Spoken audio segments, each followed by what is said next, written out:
సరే బట్ ఆ మేరకు పౌరుల్లో ఉద్వేగం కూడా పెరుగుతుంది. మీరు అన్నట్టుగా కొంత ఉద్వేగం కూడా పెరిగే అవకాశం ఉంది. సార్ జనరల్ మునీర్ అంతర్యుద్ధం దీన్ని ఏ రకంగా చూడాల్సిన అవసరం ఉంది? ఇదో పెద్ద ఇదండి. దీని అంతటికి ఇప్పుడు ఆయన ఇంటర్నేషనల్ మీడియాలో జిహాదీ జనరల్ అని ముల్లా జనరల్ అని రకరకాలుగా మాట్లాడుతున్నారు.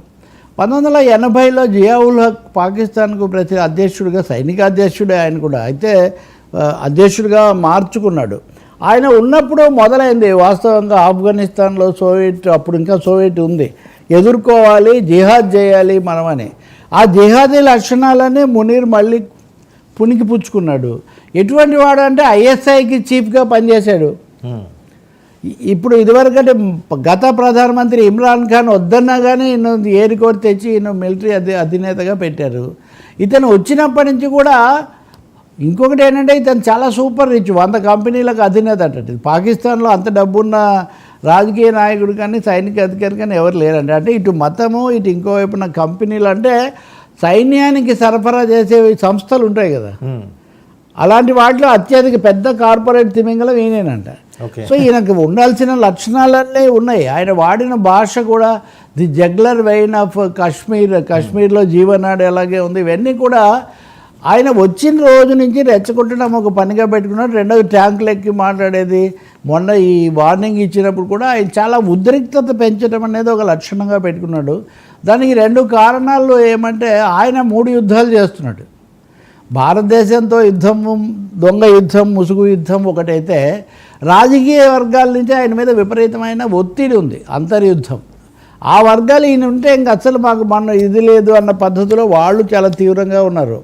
ఇంకా మూడోది మాట్లాడింది విందామా సార్ ఒకసారి?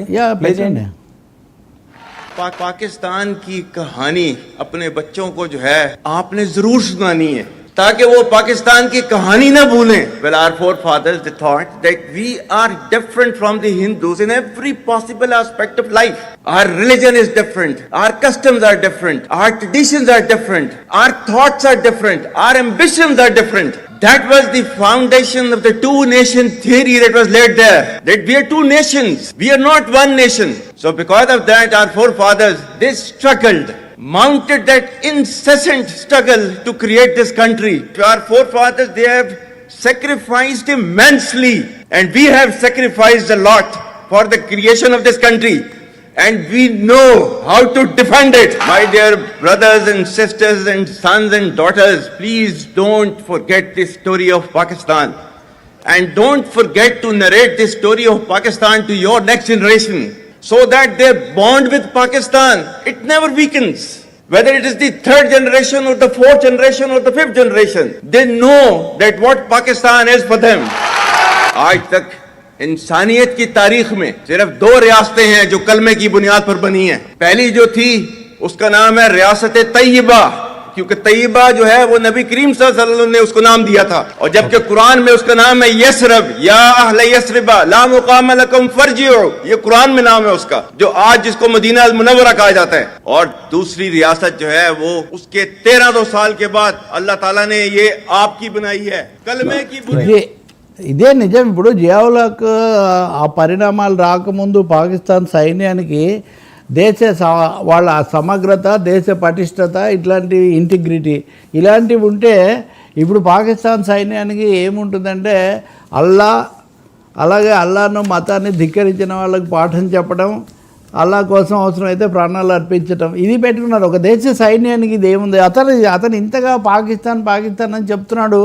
Pakistan is a failed state అన్నది ప్రపంచంలో అందరూ చెప్పేటటువంటి మాట.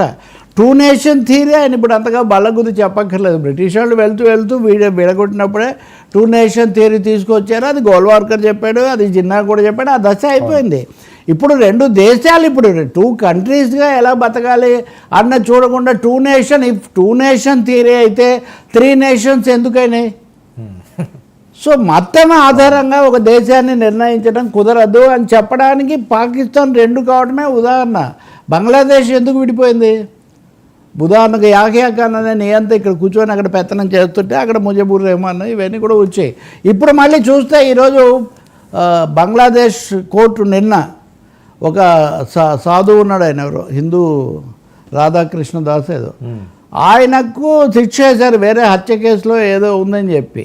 అంటే బంగ్లాదేశ్లో ఎప్పుడైతే మళ్ళీ మత శక్తులు వీళ్ళంతా వచ్చారో వెంటనే మత రాజకీయాలు వచ్చేస్తున్నాయి. కాబట్టి ఇక్కడ మరి రెండు ఒక మతమే అంటున్నాయి కదా, మరి ఎందుకు రెండు దేశాలు అయినాయి? కాబట్టి ఏదో మతం ఏదో కలుపుతుంది అన్నట్టు చెప్పడం, దేశాల మధ్య దౌత్య సంబంధాలు సైనిక సంబంధాలు అది వదిలేసి మతం అని రెచ్చిపోవడం. ఈయన 3 యుద్ధాలు బెలూచిస్తాన్లో కూడా ఆయన నిన్న మాట్లాడాడు. ఏమని, మీరు ఎట్టి పరిస్థితుల్లో మేము సహించము, బెలూచిలో కొన్ని శక్తులు కుట్ర చేస్తున్నాయి అది ఇదని. అంటే నేను చెప్తుంది భారతదేశంతో ఇంత పెద్ద యుద్ధం ఉద్రిక్తత ఉన్న సమయంలో కూడా బెలూచి అన్నది భయపెడుతుంది ఆయన, బెలూచిస్తాన్ ఏమవుతుంది అని. ఇరాన్ ఆయన కూడా ఆ విషయం మాట్లాడుతున్నాడు. అందుకని ఈ 3 యుద్ధాలు, ఒకటి రాజకీయ అంతర్యుద్ధం, రెండవది ఆర్థికంగా దివాలా తీసినటువంటి పరిస్థితి, మూడవది బెలూచిస్తాన్ లాంటి చోట్ల ఇది ఎప్పటి నుంచో సాగుతుంది ఆ ఉద్యమం కూడా. కాబట్టి వీటన్నిటి మధ్యలో బయటపడడానికి ఆయన భారతదేశం మీదకి దృష్టి మరల్చడము, ఈ మతాల వారి మంటలు పెట్టడం అనే మార్గాన్ని ఆయన తీసుకున్నట్టున్నాడు. దీన్ని ఏమాత్రం దీనికి ఆ దేశంలో కూడా ముప్పు ఉంది. అందుకే కొంత మన అనేది ఇప్పుడు కనుక యుద్ధం కనుక మరీ శృతి మించితే మునీర్ తన దేశాన్ని ఇదిగో చూసారా మన మీద దాడి చేశారని రెచ్చగొడతాడు. కాబట్టి తగిన సమయం చూసి తగిన విధంగా దెబ్బతీయాలి, కానీ ఆయన ఉచ్చులో పడకూడదు అనే మాట. కానీ అందరూ ఈరోజు ఏదో మాట్లాడుకున్నట్టుగా రాశారు. మునీర్ అనే అతను ఇప్పటివరకు తెరచాటు పాత్రలో నుంచి తెర ముందుకు వచ్చినటువంటి ఉన్మాద సైనికాధికారి అని ఈరోజు అన్ని వాళ్ళ అమెరికన్ న్యూయార్క్ టైమ్స్తో సహా అందరూ రాస్తున్నారు అనమాట. Munir emerges from the shadows ఇట్లాంటివి. అలాగే ఇప్పుడు అణ్వాయుధం వాడతామని బెదిరించింది కూడా మిలిటరీ క్యాపిటల్. ఈ సైనిక కూటమి ఒత్తిడి వల్లనే వాళ్ళ మంత్రులు వాళ్ళ రాజకీయ నాయకులు మేము అణుబాంబు వాడతాం అని బెదిరిస్తున్నారు.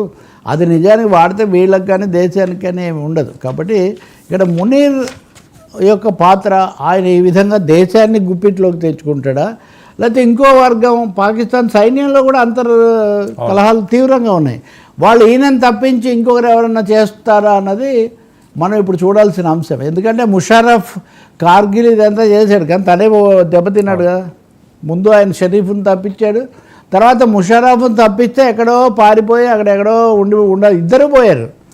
కార్గిల్ యుద్ధం పెట్టడానికి ఇద్దరు కారణమయ్యారు, కానీ ఆ తర్వాత ఇద్దరికి వాళ్ళ దేశంలోనే లేకుండా పోయింది. ఎప్పుడైతే సైనిక కుట్రలు, మతపరమైనటువంటి మంటలు, అలాగే ప్రజల అణచివేత ఆధారంగా బతకాలనుకుంటారో భారత్తో ఎదుర్కోవడం తర్వాత ముందు పాకిస్తాన్ ఎదుర్కోవడమే సమస్యగా మారుతుంది. సార్ తెలుగుదేశం పార్టీ హ్యాపీ, అమరావతిపై టీడీపీ హ్యాపీగా ఉంది.